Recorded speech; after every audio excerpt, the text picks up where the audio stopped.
Ada yang berani mencoba menu saya kali ini, Bapak Ibu? Tuh. Ini adalah rujak daun pepaya.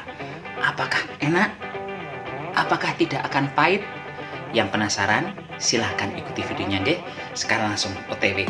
Capcus. Bahan pertama yang saya siapkan kali ini ya memang daun pepaya. Ini banyak daun pepaya yang akan saya gunakan. Harusnya kalau di rumah ada lumpang dan alu, itu langsung bisa ditumbuk saja. Tapi nanti numbuknya di bagian belakang. Berhubung saya di sini nggak ada lumpang dan alu, lesung ya. Jadi ini saya iris halus dulu. Nanti akan saya ulek saja. Jadi untuk menu kali ini tuh tidak ada istilah menggunakan gas. Semuanya mentah, tah. Seberapa pahit nggak tahu. Karena ini percobaan pertama saya bikin rujak daun kates. Biar cacing di perut saya keluar semua. Setelah mengiris daun pepaya, sekarang saya akan mengiris kecombrang. Ini kecombrang saya fungsikan untuk pewarna saja. Ya tentu saja ada wangi-wanginya, tapi tujuan utama saya menggunakan kecombrang supaya ada warnanya ya.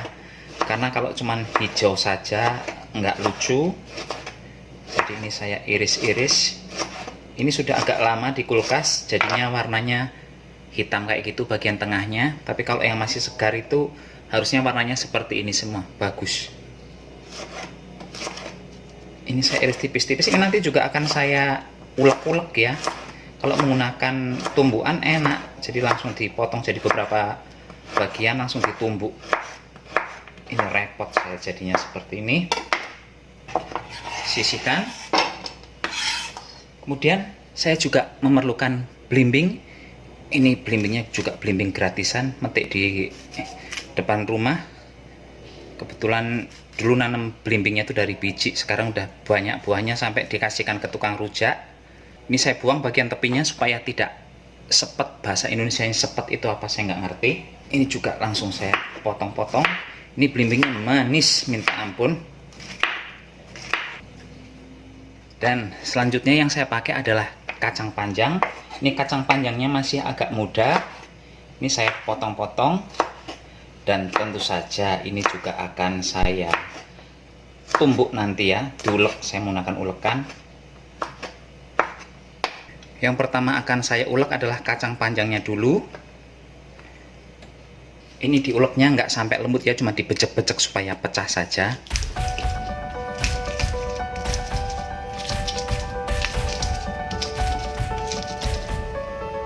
Kemudian kecombrangnya saya haluskan juga. Ini kalau masuk kecombrang aromanya langsung seger kayak gitu. Ini saya pindahkan. Ini jadi betul-betul nggak halus ya, cuman apa sih pecah-pecah saja. Itu kan kalau ada warna merahnya jadi cantik. Bayangkan kalau tidak menggunakan kecombrang, warnanya cuman hijau-hijau dan hijau. Tuh, cantik. Sekarang saya akan mulai nguleki si daun katesnya ini. Kalau daun katesnya ini harus agak lembut. Bisa dibayangkan nanti pahitnya seperti apa. Kita lihat apakah akan pahit. Pokoknya ini diulek semua sampai habis Pak Bu ya. Halusnya sampai tahap ini saja. Yang penting daun pepayanya sudah tergerus oleh si ulekan. Jadi ini sudah bisa disisihkan. Dan ini hasil daun pepayanya setelah dihaluskan, dibecek-becek sebanyak ini. Dan ini aromanya tuh enak banget, aroma stroberi. Sekarang saya akan becek-becek belimbing ini. Ini karena belimbing banyak airnya, pelan-pelan aja beceknya supaya nggak muncrat-muncrat. Kalau Bapak Ibu Mbak Masnya mau belimbing, datang ke tempat saya di Batam. Belimbingnya banyak, dan teman datang ke rumah itu sampai bawa pulang 2 kresek besar belimbingnya itu. Dan tidak pernah berhenti berbuah. Selalu ada buahnya terus.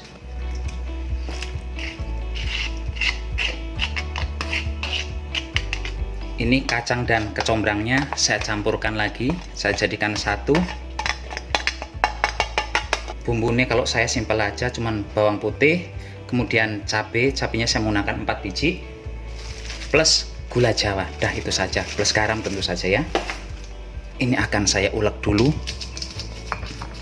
Saya tidak menggunakan asam jawa ya, bumbunya simple aja gini aja.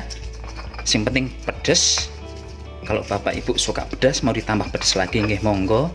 Ini saya 4 cabai setan kayaknya udah cukup pedes. Tambah garam.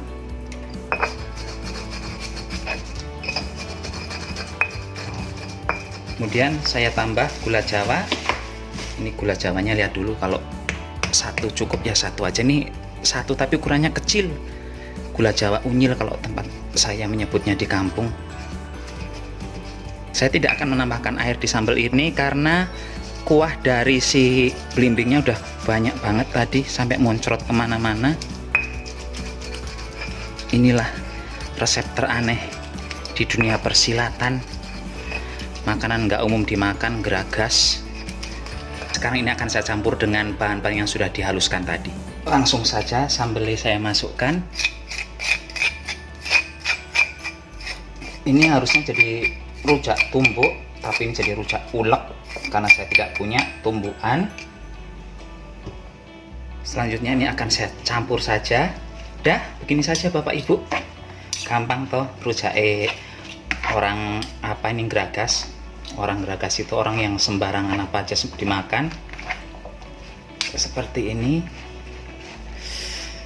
aromanya, walaupun daun pepaya ternyata telah dicampur-campur dengan bahan yang lain, ya enak juga aromanya. Cuman kalau untuk rasa ya kita lihat ya seberapa pahit. Apakah ini akan pahit atau tidak?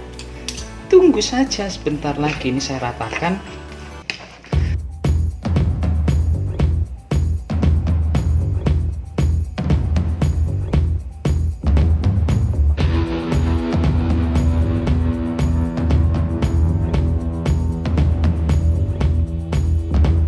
Sekarang ini akan saya cicipi. Ini pahit atau tidak ya. Kalau dari aromanya nggak ada pahit sama sekali, tapi kalau dari rasa nggih, mohon maaf ini baru mau nyoba karena tadi juga nggak ada diicipi sama sekali sambelnya, dan teman-temannya tuh nggak ada yang diicipi. Bapak ibu mau coba duluan?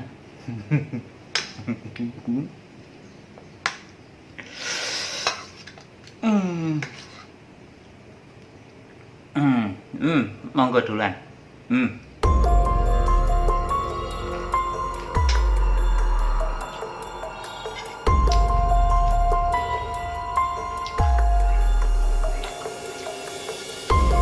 Tatap mata saya. Ada perubahan nggak kalau misalnya mengkerut menyipit? Artinya itu pahit. Sekali lagi nggih.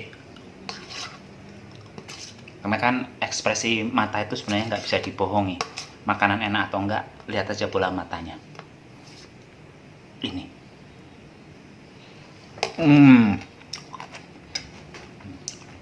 Daun pepaya mentah. Nggak ada melotot, nggak ada menyipit, kan biasa aja. Artinya ini ya biasa aja rasanya. Ada aroma wangi dari kecombrang. Biasa aja sih. Ya ada rasa pahitnya, tapi tidak seheboh yang di otak saya tadi. Pasti ini bakal pahit lah, kayak sampai 7 turunan pahitnya.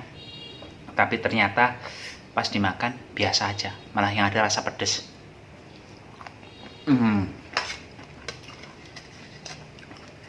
Ini kuahnya.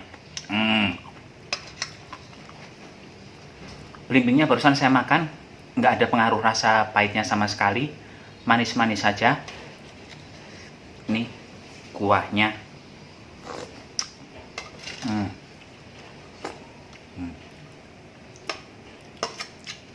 Ya, saya mau bilang enak nanti dibilang alay ya, karena rata-rata orang kan tidak suka daun pepaya apalagi mentah kayak gini. Tapi menurut saya ya, untuk ukuran daun pepaya ya enak ini. nggak pahit. Kenapa nggak pahit? Mungkin karena dicampur dengan belimbing. Kalau mbok saya zaman dulu dicampurnya itu dengan jambu monyet, tapi berhubung di Batam itu jambu monyet susah, jadinya nggak saya gunakan jambu monyet, saya ganti dengan belimbing. Dan sepertinya usaha saya menaklukkan rasa pahit dari si daun pepaya ini lumayan berhasil.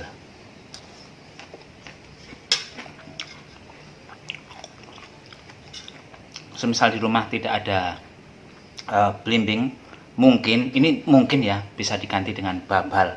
Babal itu nangka yang masih muda yang baru sejempol-jempol itu, mungkin itu bisa dimasukkan ke dalam rujaknya, menggantikan posisi belimbing dan jambu monyet.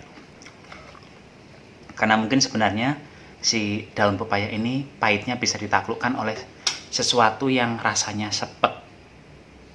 Sepet, saya nggak tahu padanan bahasa Indonesia sepat ikan sepat gitu ya modelnya, mungkin sepat kayak gitu ya. Nggak tahu bahasa Indonesianya, mohon maaf.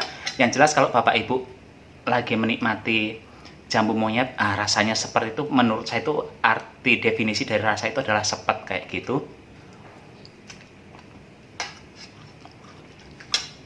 Jadi gunakan buah-buahan yang rasanya sepet, belimbing, babal itu nangka muda, jambu monyet, kemudian mungkin jambu batu yang masih kecil-kecil itu mungkin sepet ya, tapi agak susah sih kalau jambu batu dihancurkannya. Ya kreatif saja bapak ibu di rumah, karena daun pepaya ini banyak manfaatnya, apalagi lagi musim hujan seperti sekarang. Banyak penyakit yang diakibatkan oleh nyamuk. Katanya ini bagus untuk malaria, untuk penyakit demam berdarah ya, biar nggak diencelok isi nyamuknya, katanya begitu. Saya nggak tahu, yang jelas kalau banyak makan daun ini nggak cacingan dan bikin badan montok, karena nafsu makan jadi bagus.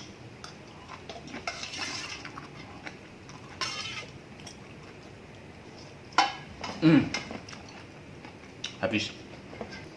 Demikian saja bapak ibu acara bikin rujak hari ini. Semoga bisa memberikan inspirasi, guys. Siapa tahu ada yang kepingin juga bikin sesuatu yang aneh, rujak daun pepaya. Silahkan ikuti gayanya Santo Sapi, lumayan enak.